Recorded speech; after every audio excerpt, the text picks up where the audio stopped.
এবার আপনাদের দেখাবো বজবজের ছবি। সেখানেও বাড়ি বাড়ি গিয়ে বিএলওরা বুঝিয়ে দিচ্ছেন কিভাবে ফর্ম পূরণ করতে হবে, কি কি নথি দিতে হবে, কোথায় কি তথ্য দিতে হবে। দেখুন, আজ থেকে এসআইআর ফর্ম বিতরণ হবে। ফর্ম দিতে এসেছি আমরা, ভোটার কার্ডটা দিতে বিওএল অ্যাপসের মাধ্যমে হবে। সাইনাস পারভিন 145, রেজিস্টারটা লিখে দেওয়া হতো, আর সাইনাস পারভিন 145। আচ্ছা, আপনাকে আমি একটা ফর্ম দিচ্ছি, এই ফর্মটা আপনি ফিল আপ করে আমাদের দিয়ে দেবেন। এই হচ্ছে ফর্ম, আপনার নামে সাইনাস পারভিন 145। ফর্মটা আজ থেকে 1 মাস টাইম, এর মধ্যে ফিল আপ করে আমাদের দিতে হবে। আপনার 2002 নাম আছে কি? তাহলে 2002 নাম নেই। এই ফর্মে প্রথমে আপনার নামটা ফিল আপ করবেন, আর আপনার বাপের বাড়ি থেকে এই ডান দিকে যে অপশনটা আছে সেখানে বাপের 2002 যে লিস্ট আছে সেই ফর্মটা ফিল আপ করে সেখানে বিধানসভা নাম্বার অংশ 5 নম্বর করে সই করে রাখবেন। আমি বাড়িতে এসে সংগ্রহ করে নিয়ে চলে যাব।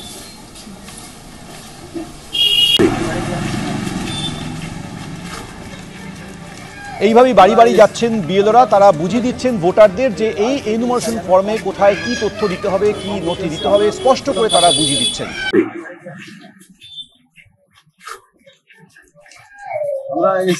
আপনারা নিশ্চিত শুনেছেন যে আজ থেকে এসআইআর ফর্ম বিতরণ হবে।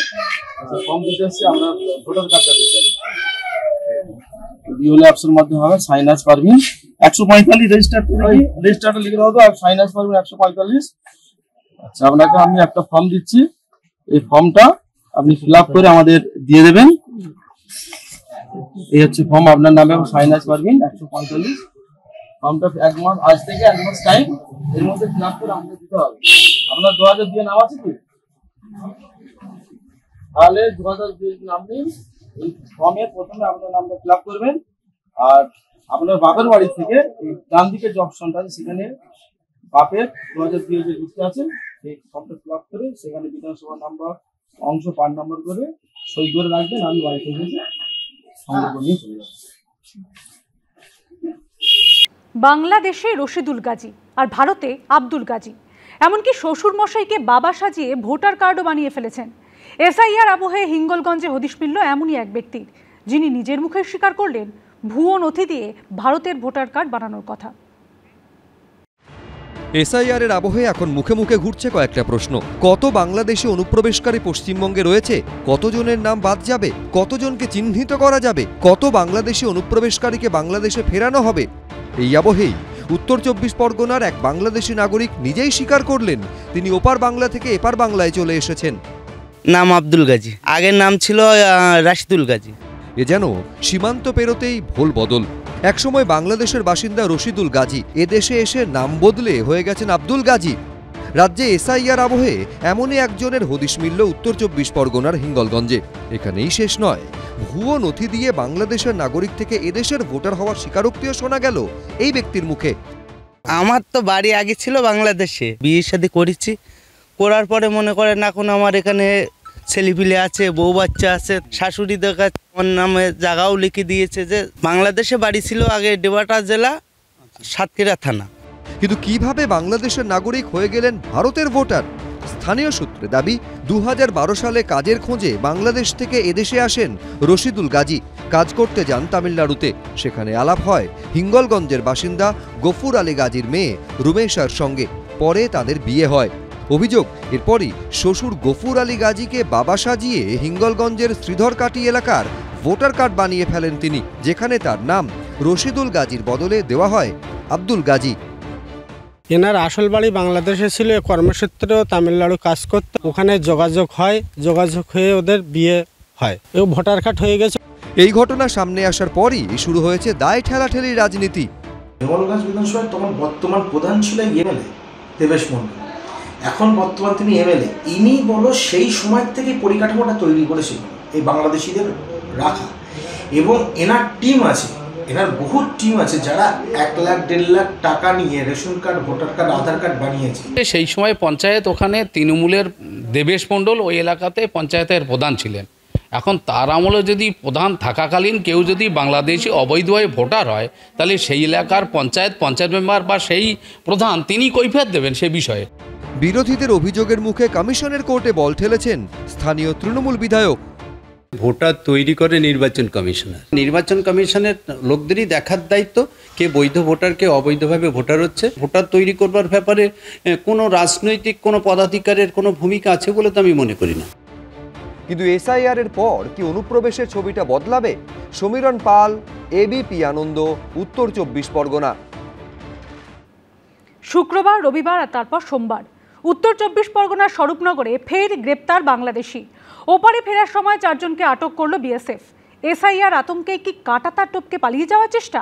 এই নিয়েই চলছে রাজনৈতিক তরজা।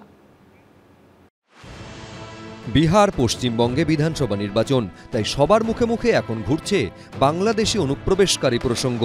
নরেন্দ্র মোদী থেকে শুভেন্দু অধিকারী হুঙ্কার ছাড়ছেন, आज देश की एकता और आंतरिक सुरक्षा को बहुत बड़ा खतरा घुसपैठियों से भी है। हम भारत में रह रहे हर घुसपैठियों को बाहर निकाल करके ही रहेंगे। बांग्लादेशी मुसलमान ताड़ाताड़ी बांग्ला छाड़ो, पालाओ, डिटेक्ट, डिलीट एवं डिपोर्ट। আর এই আবহেই এসআইআর প্রক্রিয়া শুরু হতেই সীমান্তে পরপর গ্রেফতার হচ্ছে বাংলাদেশের নাগরিক। সোমবার উত্তর 24 পরগনার স্বরূপনগরে বাংলাদেশ ফিরে যাওয়ার পথে 4 জনকে আটক করে বিএসএফ। তারা প্রত্যেকে বাংলাদেশের সাতক্ষীরার বাসিন্দা বলে জানা গেছে।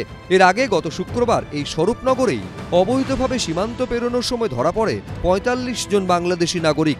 বিএসএফ সূত্রে খবর, 10 জন শিশুসহ মোট 45 জন বাংলাদেশিকে ভারত বাংলাদেশ সীমান্তে গ্রেফতার করা হয়। তাদের স্বরূপনগর থানার হাতে তুলে দেয় বিএসএফ। রবিবার বাংলাদেশ ফেরার পথে গ্রেফতার হয় আরও 35 জন। আমরা তো প্রথম থেকে বলছি, কেন্দ্রীয় সরকার এবং রাজ্য সরকার বাইনারি পলিটিক্সের খেলায় সাধারণ যারা জেনুইন নাগরিক তারা আজকে আতঙ্কে আছেন। কারণ বর্ডার সিকিউরিটি ফোর্সের দায়িত্বে কে? গভর্নমেন্ট অফ ইন্ডিয়া কি করছেন? বর্ডার সিকিউরিটি কেন পাহারা দিতে পারেননি? আর এই দেশে যখন কেউ এসে ঢুকে পড়ছেন, এই রাজ্যের আইন শৃঙ্খলার দায়িত্ব কার? রাজ্যের। ডেড ভোটার, অবাঞ্ছিত ভোটার অন্য দেশ থেকে এসে এখানে আছে, জালভাবে আছে, জালিয়াতি করে আছে, তাদের নাম বাদ যাক। কিন্তু তার মানে এই নয় যে সবাইকে আতঙ্কের পরিবেশে ঠেলে দেওয়া।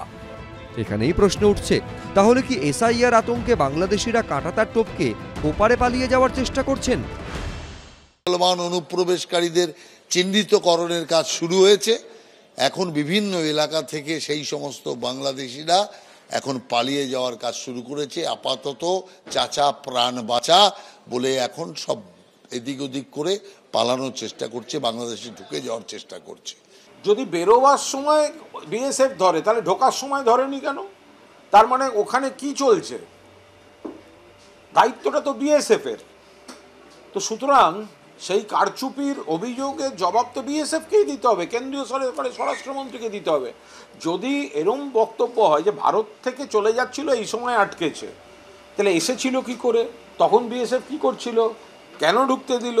কিসের বিনিময়ে ঢুকতে দিল? ভারতের দীর্ঘদিনের সমস্যা অনুপ্রবেশ। এসআইআর আবহে তা নিয়ে চর্চা হচ্ছে ঠিকই, কিন্তু এই সমস্যা কি কোনো দিন মিটবে?